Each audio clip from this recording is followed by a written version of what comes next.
everybody. Welcome to the very first episode of Leading Worship. I'm Nick Ajamoudi, and I'm joined here with Andy Chrisman. Andy, what's up? What is up, Nick? What's up, everybody? This is exciting. So exciting. Yeah. Excited to have you. And man, we're just a couple of people who are passionate about worship, about leading worship, about healthy teams, about just leading well in church. And we hope to equip and resource worship leaders wherever it is that you're listening, just to be an encouragement to you, and really focusing in on the idea that we are more than just singers or players, but we're leaders, and we want you to lead better. Yeah, it's really, I think a worship leader or worship pastor can be some of the most misunderstood people in the church, and especially on the staff of a church, because we do things that nobody else can do. I mean, really, we're pretty, and I say this with all humility. I've been doing this for almost 40 years, so it's not like, I'm new at this, and I understand what a rare gift it is to have a musical ability, but also being willing to get on stage in front of people, and sometimes look foolish, or people decide pretty quickly if they like you or they don't like you. I mean, that can be a difficult life to live. So there are a lot of landmines and potholes and weird exit ramps on this journey for worship leaders and worship pastors. And man, I just hope through this podcast, Nick, you and I can share from our experiences, can talk about a lot of the things we've been through, what we've seen over and over again, the patterns. I love patterns, right? If we see patterns in any type of profession, we can kind of predict what's going to happen. And those are the kind of things I think we want to talk about, is just how do we not just finish this race, but finish it well, and hear on that last day, well done, good and faithful servant. That's what I want to hear. So good. And man, I just want to take a moment just to honor you. I mean, 40 years of serving and 40 years of doing what you're doing is incredible. And I think patterns is a great word. I also think about the word rhythm. Yeah. We already live in a weekly rhythm of church, most of us, and maybe are dealing with multiple services, maybe on multiple days.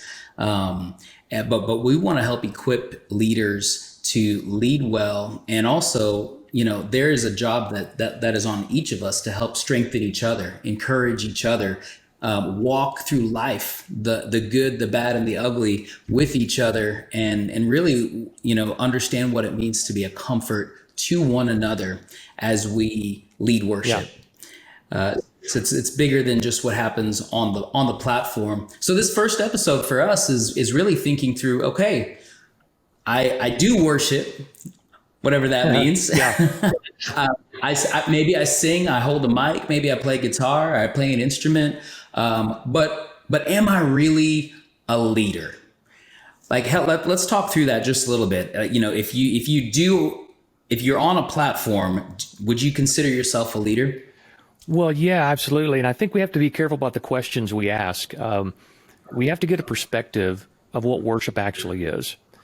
And when I mentor and coach worship leaders across the country, they'll come to me with these questions of how to do their job better, or things that they're struggling with. And I always have to go back to the genesis, if you will, of what is worship. Like why are we even doing this? Why is there music in our services? Why are we putting a band on stage? Why are we actually hiring people to do this? Because I can only see a couple of worship leaders in the Bible.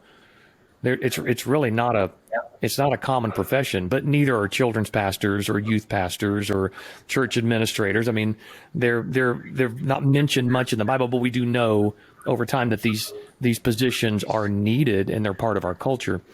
But we have to ask ourselves, actually, what is worship before we begin to ask any of the more specific questions. And worship is something that's been going on in heaven for eternity. Worship is not a new thing.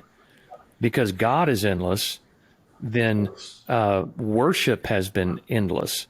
And those around the throne, the angels and all created beings are are continuously worshiping God. So why do we worship? Well, we just, as on earth as it is in heaven, we have a story to tell, those of us that are redeemed, and we join with the language of heaven, which is in big part music. Music is a language of heaven. So how do Wow. we get there? All right. So now how do we connect our earthly music and our earthly abilities to that heavenly event that's actually happening right now? Well, we have to understand that we don't ask God to come and join our worship services. We're actually going to him. The throne room is open because of what Christ did on the cross. The throne room is open. So we're going to go before the king and present our sacrifices of praise. But we don't go alone. We're taking our church congregation with us. So that is in a nutshell what it means to be a worship leader or worship pastor.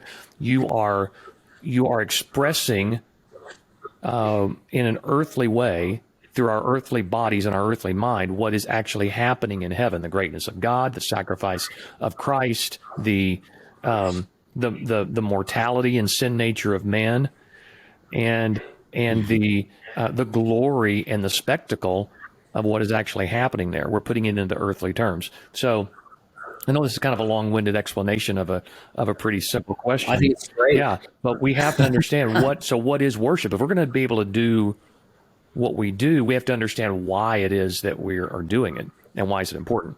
So most people who come to church are not just going to be immediately in this place of like, I know where God is, I know who he is, and I'm going to go there on my own and sing praises before his throne. That's where we come in. We have to understand the Word of God. We have to understand who we are. We have to understand how our gifts are incorporated into the body. And then I view it like a tour guide at a national park, right? Let's just say at Yeah. Yosemite, there's this tour guide who is going to take a group of 100 people on this journey to see this incredible waterfall that's going to blow their minds. Well, he has to have made that journey 100 times to know exactly how to get there, exactly where that path is going to take them, exactly all the sights they're going to see along the way. But he's literally taking and leading that group up to this beautiful place. And that's what we're doing. We're leading people up the mountain of God into his beautiful presence. So that's where we have to start. We have to understand this is what we're created to do. This is what we're called to do. Not just make songs that sound good, but to literally get in front of people and say, we're going that way. And here's what you're going to see when you get there. That's so good. It's one thing to get people to take the journey with you, which is what I would probably call engagement. But then it's another thing for them to actually gaze upon the beauty of the Lord along Right. the way. So singing a song that's catchy is one thing, but understanding that, man, these words actually have spiritual context and meaning. And when it's rooted in the word of God, are actually changing the atmosphere of my life, of my faith. It's building my spirit, man. All of those things happen along the way, the journey. I love what you said about the tour guide, because I've used that same analogy actually describing, because somebody asked me one time, man, can you lead worship in 5 minutes? Or man, why can't we let worship be longer or shorter? And I just feel like God can show up in a moment's notice, and one word or one moment in God's presence can change everything. I mean, we believe that as worship leaders, but it really depends on how much time do we have? Like, I want to go on a hike. Well, how much time do you have? 30 minutes, 2 Yeah. hours, 4 Yeah. hours, and knowing how much time you have, this is practically speaking, kind of helps determine the journey and where we do stop to gaze, and maybe where we do camp on a bridge, or maybe where we do not do the reprise. Let's move Of along, Raise a people. We've Hallelujah. got more to do here. We've got a long way to go. We can't stop right here. Yeah. Totally. And this is the beautiful thing about worship leading, is when you understand the parameters of the hike that you're taking people on, then you're able to say, you know what, this week I really feel impressed by the Holy Spirit that we're going to actually camp here. And we've never done this before. So we're going to stop at a different spot along the way.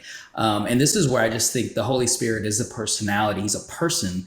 And this is why services can feel different, even though you may be doing the same set multiple times. It's because he is a person, he interacts differently within a service, within the people there. And I just love that tour guide mentality as we're leading. And we have to just understand and really be aware. Because I know you know this, Andy, because you sing and you play guitar and you've led a band before and all of those things. So we're like the ultimate multitaskers in a sense, because as I play guitar and sing. So as I'm playing and singing, I have to know what I'm playing. I have to know what I'm singing.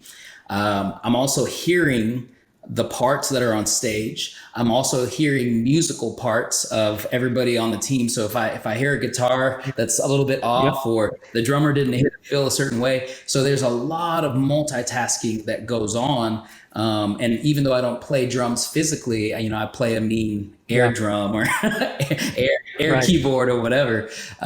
But you do have to be aware of how can I lead everybody on stage to the aim, but then also there's a sensitivity that has to happen with God. What are you doing in the room? And as we land the plane, or as we end this hike, what are the words that I need to be praying as we lead and kind of conclude the tour? Tell me a little bit about that process so for you. You hit on something here. We took a pretty easy idea to wrap our minds around, right? We're going up the mountain of God with leading people into his presence. That's the big idea that actually sounds easy, but it's all the little things that make it difficult. You talk about having to play an instrument and knowing the chord progression and remembering the lyrics, and then you've got 5, 6, 7, 8, maybe 10 people on stage behind you. You've got a click going. If you're wearing inner monitors, there's a click going, and there's you might have a track playing, and there's that voice telling you the bridge 3, 4. And so you got that going on, and then you're hearing all the instruments, and you know who's playing it right, who's playing it wrong. Yeah. Then you see all the faces in the crowd, and they're you've got people that are getting after it, they're enjoying it, and there are people who have their arms crossed. There are people who are laughing at you. Then a string breaks on your guitar, or your microphone doesn't work, or a keyboard stand falls over behind you. All these things happen. The air conditioning goes out. There's a squeal in the from a microphone in the speakers. Now it gets complicated. And I tell senior pastors this sometimes, who don't have a lot of compassion for what their worship leaders are doing on stage. I'm like, okay, how about you preach your message with in-ears with 13 people in your mix, a click, and then someone telling you what verse to go to next, and go to it now. Well, yeah, it's a totally different game to play. So that's why I think we're here, is to not only talk about the big picture of worship, but also break down all those little things that we're all going to have to deal with. We're going to deal with an endless number of issues and personalities, and you've got one person in your band that's going the wrong direction. It can wreck the whole thing, right? Or you've got a sound engineer in the back that doesn't know how to mix the song the way you've put it together. It can be a wreck. Your gear isn't in good working condition. The whole thing can be a wreck. I don't care how good your planning has been and how many great musicians you have on stage. If everything doesn't work perfectly, now you're scrambling, right? But in the scrambling, sometimes that's where the best moments happen. So, that's so good. I love that it's a very easy concept. Like you say, we could do it in 5 minutes if we had to. But it's complex once you add all the instrumentation, all of the people, and all of the expectation that's put on what we do. Yeah, that's so good. Let me ask you this, because we just talked about a lot of things that could go wrong, and almost everything that you've listed has happened to me. Well, at some point, right? Yes. Sometimes. Yeah, right. So multiple times, multiple things on a weekend, and as a leader, it's important that we celebrate wins. And, we had a train wreck just in worship just a couple of weeks ago. And I remember coming off stage, and, of course, the people who messing up or whatever, like, they're owning it. They feel awful. And how, as a leader, or how important is it to be able to celebrate the wins and really keep the main thing? Because for me, in those moments, most people know it's like, this is why I always want to be a hope-filled person and sing songs that are about being like, we want to keep things Yeah. hope filled and gospel Right. centered, right? Hope filled and gospel centered. And so, because I just know most people come in already Right. beaten up. They come in already defeated on a Sunday or Saturday or whenever they're attending church. They're guilty. They know they're Yeah. guilty of whatever. And so we want to really fill them with hope. But I think the same is true for Yeah. our teams.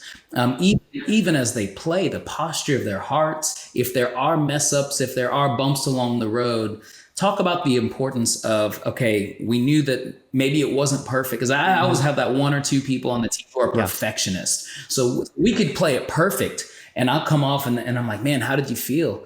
And it's like, oh, man, on that one bridge, I hit one bad note. So again, And you're bringing up a really good issue, but it's complex. There's a lot of moving parts to this thing, and I think this is why we want to do this podcast. Is we want to dive into these things individually and spend some time on them. Yeah. Because to come in full, to come in ready to go, to come in with the right attitude, a lot of things have to go right. And you're right. The people who are coming into our church every weekend, I say this all the time to our team. For a lot of people, it's their first time, last time, or only time to come to church. Wow. And the world has beaten up so many people, not to mention the people on your team, or maybe even you. You've been beat up through the week, but you're going to have to put that aside at some point and go, oh, we have a job to do. We have to take these people up the mountain of God, so that once they see God, their lives will be changed. And that's feels like kind of a heavy burden to carry. That's something we'll talk about in future episodes as well. But getting to the weekend full rather than depleted is one of the hardest things in ministry. And pastors, senior pastors do this. People who speak on the weekend, they have to be careful about this, is that you can't be running on fumes when you get to the weekend, because that has the opposite effect of what you're trying to do. You have to get to the weekend full. How do you do that? How do you get your team to the weekend full and ready to go, and not running on fumes and dragging in and just giving whatever little they have left to give? Well, that's a journey you have to go on personally and as a leader. And there has to do with rest and Sabbath and your workload, and are you in over your head? Are you putting the songs in the right keys? Are you doing the right songs for you and your team and your congregation? Just the season that your congregation is in. That all has to play into that. There's so many moving parts. So I think it's a very loaded question to say, how do you get to the weekend full and ready to go with your tank, topped off? Yeah, it's so good. I feel like we're teasing the We audience are. right now. There's a lot of stuff here to cover for sure. Yeah, there's a lot to unpack. I think overarching the theme of leading with excellence, which I think is super important. You don't want to be a distraction. You want to be excellent in what you do, but then also pairing that with a spirit of grace. There's so many leaders and teams that might be listening to this that are all volunteer. Maybe they're people who've worked full-time jobs and then give up nights and weekends just to come and serve the local church. And I think the point of all of that is when the leader understands the why behind what you do. And honestly, for me, there was a shift that happened probably about 10 years ago, which was probably late, but it still happened for me, where I went from thinking about, man, how great was that worship, or how good did we sound, or how sweet was that transition, to, man, did you see how many people were impacted or got saved, or how many baptisms we had at service? So like my why shifted even in worship, and I got pulled in by the music because I love music, but then I began to fall in love with life change. And I think if once the leader understands the why we do what we do at the very, very core of it, because I think you can worship. Oh, absolutely you can. Right? Yes, you can. We can worship, and really we're there to worship Jesus, worship God and honor him and what he's doing in our lives, and our Yeah, response to that, right? So I think understanding your why as a leader would be probably the very first thing. So as we kind of close this week's episode, I want to just take a moment to challenge, and I guess probably my challenge would be: do you know your why as a leader? Are you clear on why you're a part of the worship team? Are you clear on why you're leading this team?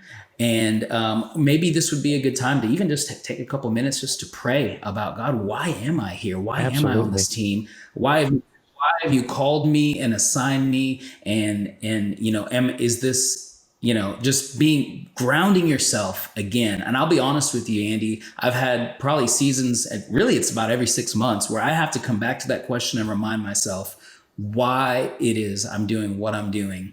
And I think if you get back to why, there's a book, Yeah. right? Start with why. If you can get back to that as a worship leader, I think it will ground you for the weekend and help you keep the main thing. Yeah, The main if thing. you don't have a target, you don't know where to aim, right? And that happens with so many churches, and it happens with different ministries. It could be kids ministries, youth ministry, senior adult ministry, and it really happens in worship, is that we see what's happening in other churches, what's successful in other places, and we try to implement it, just trying to find something that sticks. But we're shooting in the dark, so we don't know. Let's just say we have a really great weekend. Why was it great? Was it because our target is life change, or is it because our target is engagement? Is our target excellence? What are those things? You're going to have to figure out at some point what your target is, or you'll never know what to aim at. And I think that's what we can help people through this podcast is define your why, define your target. And it's going to be different for everyone. And every church dynamic is just a little bit different. So you're gonna have to, again, what I like to do with worship leaders and worship teams is just let's tear everything down and get down to that.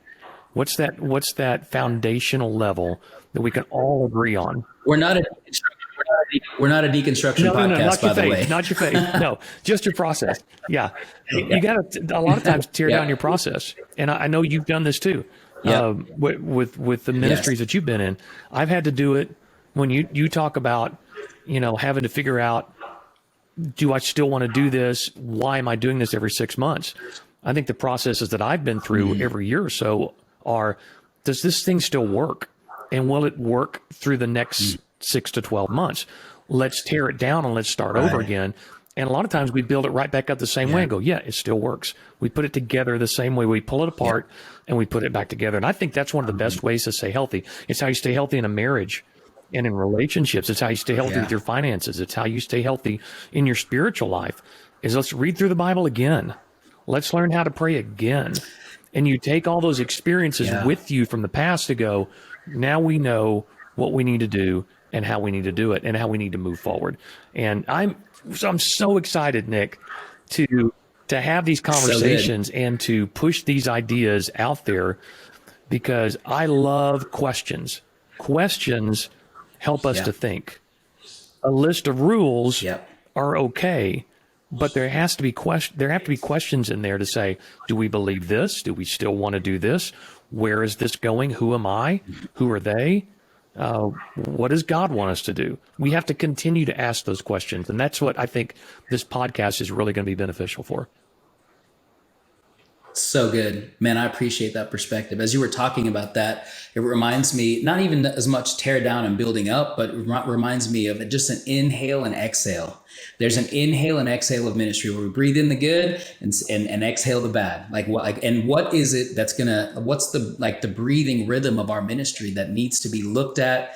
What's working, what's not? Let's take some time to address those things, because ultimately what we're after is health, right? We're looking for ministry health. We want leaders to lead strong, to lead well, and to lead for a long time, because I just feel like that's how we build the church. And there's an anointing in that. Well, thank you again for listening and joining us on this first ever episode here of Leading Worship. This podcast is produced by Yellowbox. You could follow them at Hello Yellowbox on Instagram. And then Andy, tell us a little bit about what you do on the weekends. Yeah, with I worship have a radio Andy show Chrisman. that's in its 16th year. We're syndicated around the world on more than 430 radio and internet stations. And I don't know, it's just something fun that I've been able to do for quite a while now. And I play 2 hours of the best in modern worship music from churches and worship leaders around the world. And I have really great artists on as guests on my show. Nick, you've been on the show with your original music, and we've just been blessed by it. So if you want to go to andychrisman.net, you can see everything you need to see about the show, where to pick it up, and how to experience it. I love it. Well, see you on the next episode. Thanks again for joining us for Leading Worship. Talk soon.